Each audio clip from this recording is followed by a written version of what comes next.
Man, I love basketball. Everybody knows I love NC State, which means I love Westmore. Yes, I do. One of my guys. Mm. Wes, good to see you. You too, Debbie. Thank you so much for always being so supportive of 24 Hours Nothing But Net. You and Linda have always helped us out with Special Olympics, and we are grateful. Thank you for doing that.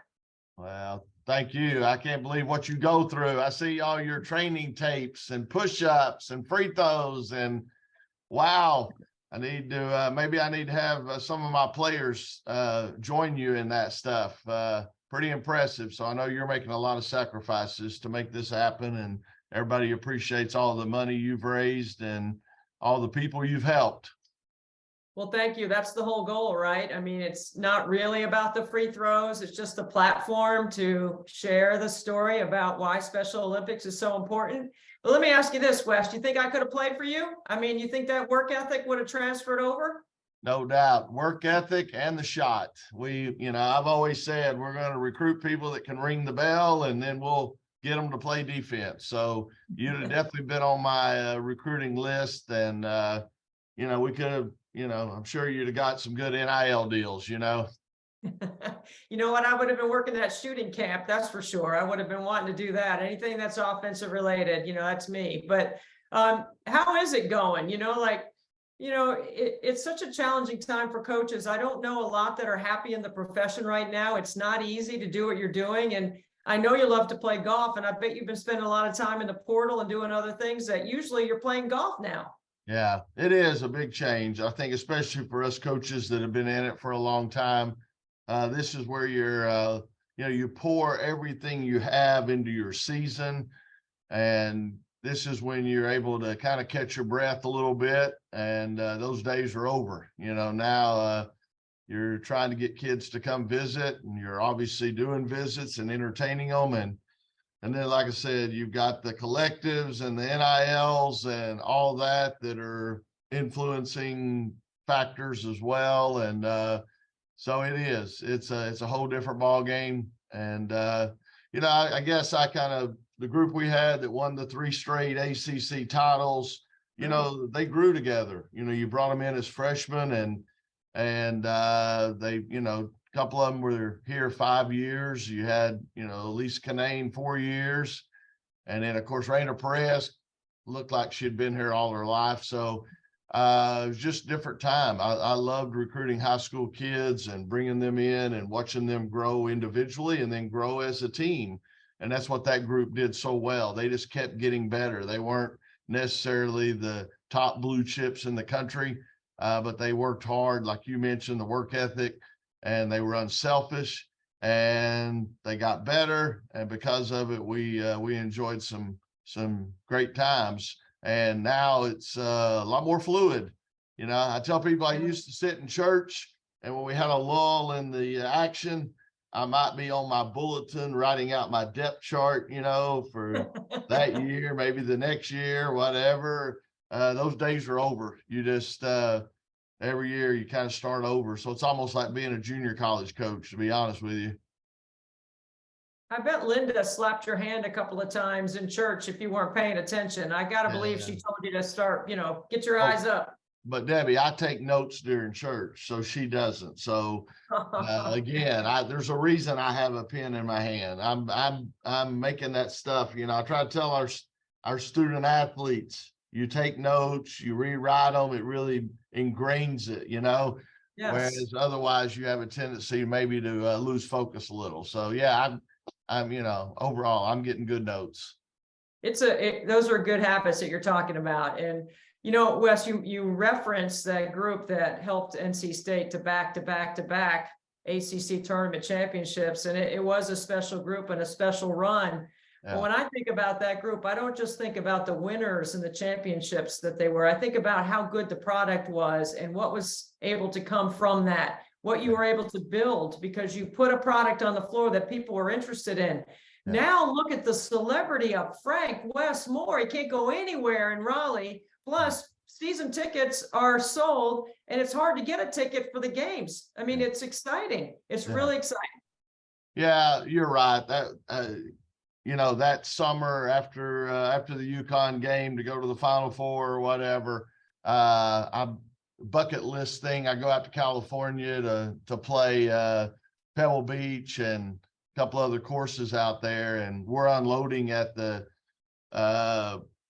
prestigious Monterey Peninsula Country Club, and the guys grabbing our bags out of the car, out there in California. Oh man, I saw your team on TV, and you guys were awesome. And we just had so many people that love that team. And, again, they just played so well together and were unselfish. And so I think that, that's what made them special. And it was a fun run. Obviously we got to turn the page and move on. And now we have new challenges. And but I think those they were special kids. They had special parents. And I think you try to recapture that. I mean, we're excited. We got 4 freshmen coming in this year, and hopefully we can kind of get back to, building and growing as a group. And, you're still going to have to fill in with the portal. That's just where we are nowadays. And obviously there are some great players and great individuals in that portal, and to survive, you got to be able to get some of them. So, but it's changed, it's changed the coaching profession without a doubt.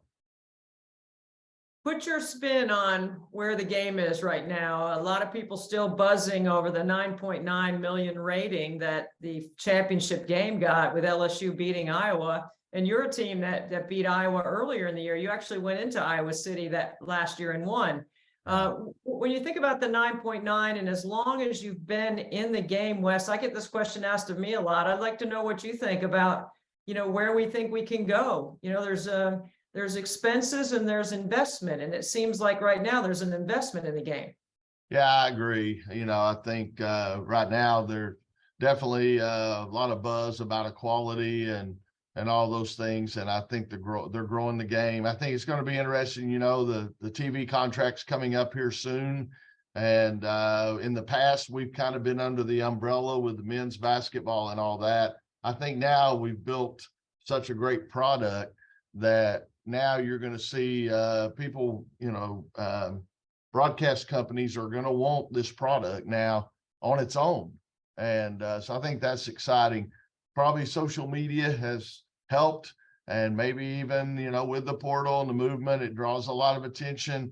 Obviously in that game you had Caitlin Clark, who unbelievable. I can't say enough about her, especially after seeing her up close. And Debbie, we held her to 45. So, I've had a lot of people calling me during the NCAA tournament wanting our scouting report on that one. How'd you slow her down? But no, it was a great win up at their place. But again, Caitlin Clark is, a generational player. And then you had Angel Reese for LSU and all the attention, she had an unbelievable year as well. And so, when you got marquee names like that, I believe it really draws the interest. And I think now we're going to have more players that are going to have those marquee names, so to speak, and platforms. And that's going to help our game continue to grow. And, it's exciting, no doubt, to see how popular it's gotten. Well, I agree 100%. And when I look at the ACC and what's coming back next year and how good the league is going to be, I mean, this is a talented, once again, I thought last year was one of the most competitive years we've ever seen. And I think next year could be equal or greater. It's just amazing to watch some of your colleagues and some of the competitors. And I know you, Wes, I know you want to compete at the highest level against them. So I know there's parts of you that are really happy the league is good. There's other parts that some nights it's tough. Yeah. Oh, there's no doubt. It was unbelievable this past season, and I'm sure it's just going to continue to climb. But this year it was brutal. Everywhere you went, every game you knew was going to be a battle. And, as you mentioned, we had some big wins, but we had some losses too that really slapped us down. So it's a great challenge. Obviously the talent is unbelievable, but then also so is the coaching. Throughout the entire league, up and down, you've got unbelievable coaches at these schools. So it's going to be a big challenge again to try to stay up at the top and be one of the elite schools. You know, that's what you want. You want to go against the best. You know, when I came to NC State 10 years ago, I said I could have stayed at Chattanooga, and, you know, we were very blessed to win a lot of championships there. And I could have just been, as I said, drifting down the river in my little kayak. But then you know, you come to the ACC, now you're shooting the rapids and you're trying to stay alive. And so that's where we are now. It's a treacherous trip down that river for sure. You always got some of the best analogies, Wes. You always bring it. You always have something to leave the viewer wanting more. Yeah, every time we talk to you, and on any platform, including this one. So there's a couple of things I want to ask you about. One is how much you evaluate and consider analytics to be a part of some of your decision making, because you have an incredible staff.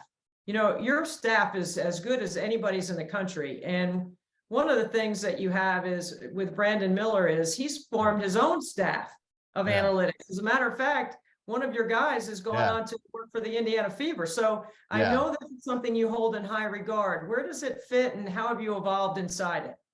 Yeah, I mean, again, I think it's just you try to use every piece of information you can. Obviously, as you know, synergy is a great source.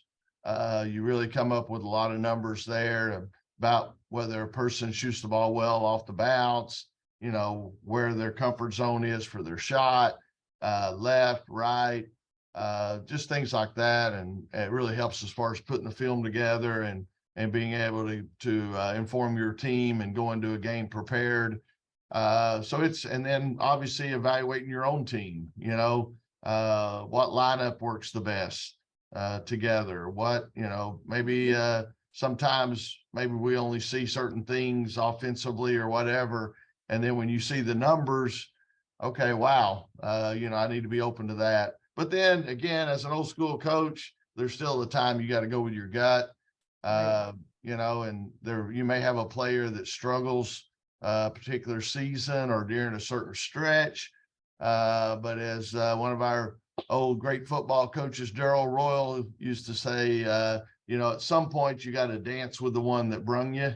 And so, you know, you still, no matter what the numbers say, there's times you go with somebody that's proven and that you know what they're capable of doing. And you got to have that confidence in them and stick with them. So that's a fine line, you know, when to maybe move on, give some new opportunities, and when to stick with what's worked in the past. And same way with analytics, you got to go with your gut, but you also got to be open to reading that information and taking advantage of it. Yeah, I definitely see both sides of it. And somebody like you who's been in the game and had so much success for so long, I trust your gut.